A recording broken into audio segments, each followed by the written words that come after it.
Nelson Mandela disait: Je ne perds jamais, soit je gagne, soit j'apprends. C'est une très belle phrase, mais elle ne s'applique pas à l'équipe nationale égyptienne, parce que cette équipe-là, elle ne gagne pas, et elle n'apprend pas du tout. Voilà. C'est un fiasco, cette Coupe arabe pour l'Égypte. Bilan de cette Coupe arabe: victoire contre le Liban sur le score de 1-0, victoire contre le Soudan sur le score de 5-0, match nul contre l'Algérie, un partout. C'est les cartons qui ont dû nous départager et on a eu la chance d'avoir la Jordanie parce qu'on aurait été contre le Maroc, on se serait fait éliminer directement. Match contre la Jordanie, victoire après prolongation sur le score de 3-1, demi-finale contre la Tunisie, défaite sur une climatisation très très propre et ensuite match pour la troisième place contre le Qatar. Certes, ce n'est qu'une formalité ce match. Certes, c'est un match sans réel enjeu. Le seul enjeu, c'était 500 000 dollars de plus peut-être de primes. Mais on finit à la quatrième place, défaite après les tirs au but. Voilà ce qu'a été l'Égypte en Coupe arabe. C'est un fiasco, surtout qu'on est l'Égypte, surtout qu'on a les moyens d'aller remporter cette coupe. Terminer à la quatrième place sans réel fond de jeu, c'est très très grave. Mais tout de même, depuis l'arrivée du sélectionneur portugais Carlos Queiroz, avons-nous progressé? Avons-nous trouvé quelque chose durant cette coupe arabe? Avons-nous trouvé des doublures au trio d'attaque? On va voir tout ça dans cette petite vidéo. Et oui, avant de commencer le bilan, maintenant que c'est la fin de la coupe arabe, je voulais briser un entre guillemets mythe. Beaucoup pensaient qu'il ne manquait que Salah et El Neni dans cette équipe d'Égypte. Alors laissez-moi vous dire qu'il manquait environ une quinzaine de joueurs. Rien que sur le 11 titulaire, il manquait 5 joueurs. Mohamed Salah, Omar Marmouche, Mustafa Mohamed, Tariq Hamed et Mohamed El Neni.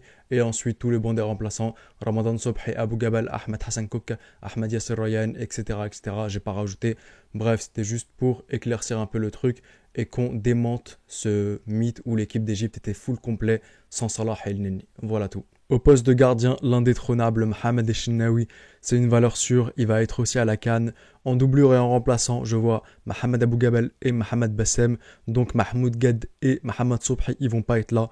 Ils manquent d'expérience, ils n'ont pas pu prouver lors de la Coupe arabe, ils n'ont pas eu l'occasion malheureusement, et on ne peut pas se permettre de les prendre lors de la CAN avec un aussi grand enjeu, donc on aura ces trois-là au cage, Mohamed Eshnaoui, Mohamed Bassem et Mohamed Abou Gabel. Ensuite, on va commencer par le poste de défenseur gauche. On a Ahmed Abou Foutour. En remplaçant maintenant, c'est un peu plus compliqué. Parce que là, Marwan Daoud, il a quasiment rien eu à faire durant cette compétition. On ne sait pas réellement de quoi il vaut. Je ne sais pas qui est la doublure. Ayman Ashraf, je ne sais pas s'il sera rétabli de blessure. Et ensuite, qui prendre?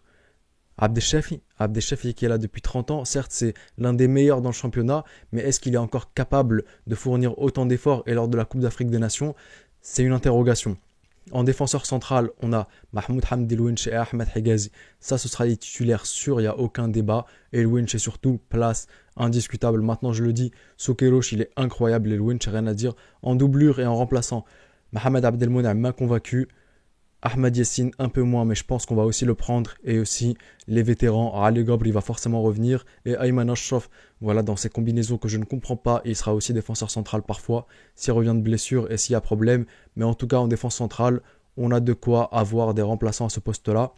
Ensuite, défenseur droit, pareil que défenseur gauche, il y a un gros problème. On a Akram Taoufi, alors que ce n'est pas son poste de base. Quand Akram Taoufi n'est pas là, ou quand il a un carton, ou quand il se repose, on met qui? On met Omar Kamal Abdelwahid. Malheureusement, ce mec-là, déjà, c'est même pas un défenseur droit, c'est un ailier droit. Il joue à la place de Salah, d'Ahmed Saïd Zizou de base. On l'a mis ici en tant que joker, c'est un mec qui sert à plusieurs postes.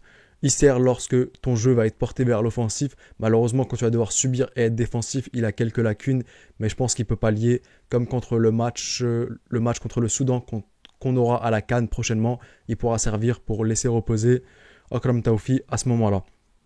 Milieu de terrain maintenant, là c'est très très grave. Là pour le coup, milieu de terrain c'est grave et l'absence de El Neni et de Tariq Hamed s'est fait ressentir.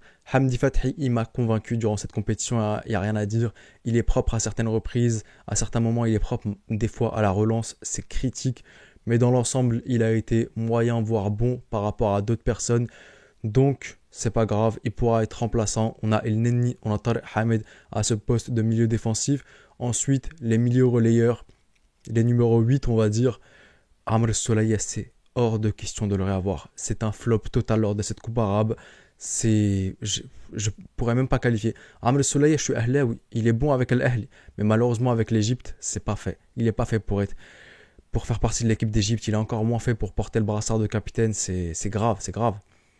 Et ensuite, bah, en deuxième milieu relayeur, qui on peut mettre? Afsha. Afsha, pourquoi pas.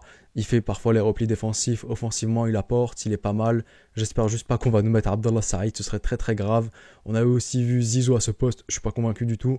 Hassan Fessal à ce poste, moyen, ça peut le faire. Mais en tout cas, le milieu de terrain aussi, il va falloir le travailler. Parce qu'on l'a vu, le milieu de terrain est inexistant chez nous. On passe de longues transversales de la défense jusqu'à l'attaque directement. On n'a pas de milieu créatif. Et défensivement, parfois, c'est très critique. Mohamed Lachine, je suis très très mitigé. Et quand t'es mitigé, c'est que t'es pas sûr. Et quand c'est pas sûr, faut pas le prendre non plus. Donc voilà.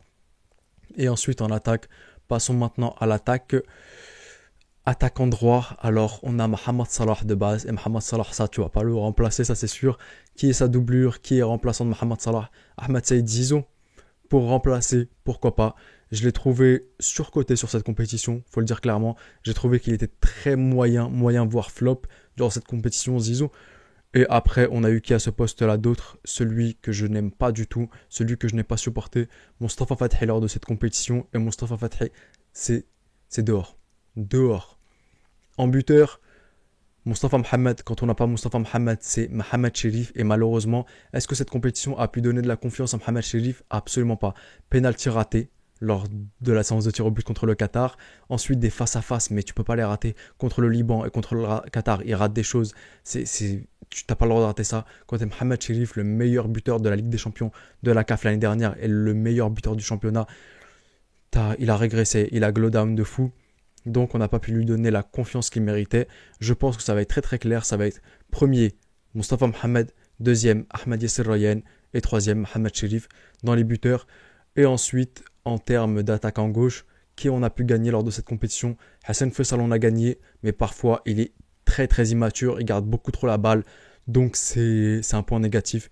Il veut montrer qu'il a une très grande palette technique et ça fait qu'il perd beaucoup le ballon. Donc c'est hyper dommage. Mais le plus grand gain de cette compétition, c'est clairement Ahmed Rifat. Ahmed Rifat, je suis très très convaincu. Malheureusement, à ce poste d'ailier gauche, c'était pas le poste où il manquait des joueurs en Égypte. On a Omar Marmouche, Mahmoud Hassan Trezeguet, Ramadan Sobhi. Donc voilà, Ahmed Rifat va passer quatrième. Trezeguet ne sera pas le premier certainement parce qu'il revient de blessure. Donc ce sera Marmouche. Et ensuite la deuxième place pour ce poste-là va se jouer entre Ramadan Sobhi et Trezeguet, mais pourquoi pas prendre Ahmed Rifat? Il peut aussi pallier au milieu de terrain. Quand Marmouche pourra aller en pointe, pourquoi pas? On a vu lors de la CAN 2017 qu'on a manqué cruellement d'attaquants lorsque Marwan Mohsen s'est blessé, lorsque Ahmed Hassan Koka s'est blessé, quand Kahraba a eu un carton et qu'on n'avait plus du tout d'attaquants de pointe. C'est bien d'avoir plusieurs attaquants. Omar Marmouche peut jouer en pointe, il n'y a pas de souci. Et ensuite, en ailier, on n'aura plus que 3 joueurs. Ramadan a déjà joué au milieu de terrain. Ahmed Rifat a déjà joué aussi au milieu de terrain. Donc pourquoi pas? On a des solutions et c'est pas mal à ce poste-là. Et en plus, vu la liste élargie, donc c'est tout bénef. Maintenant, est-ce qu'on a finalement pu gagner des joueurs et de la confiance lors de cette Coupe arabe? Oui, on a gagné Ahmed Rifat, Omar Kamal Abdelwahid, on a gagné, Hassan Fessal, on a gagné. De la confiance, malheureusement, je doute qu'on ait gagné en confiance lors de cette compétition. On a même montré un visage très très faible et un visage pas du tout rassurant pour la Coupe d'Afrique des Nations qui arrive. Donc voilà le bilan de l'Égypte, un bilan très très mitigé, des statistiques. Voilà, on garde la possession, mais comme l'a dit Mourinho, ta possession, tu peux la prendre et rentrer à la maison. Ça sert absolument à rien. Les données statistiques, on s'en moque un peu. Voilà, ça sert à quoi à part d'avoir des belles stats, des beaux chiffres? Absolument à rien. Si t'as pas gagné, elles te servent à rien ces statistiques-là. Donc voilà à quel point on en est avec l'équipe égyptienne. On est fier de nos statistiques, mais on n'a rien gagné du tout. Donc revoyons nos priorités. Pour Carlos Queiroz maintenant, qu'est-ce que j'ai à dire?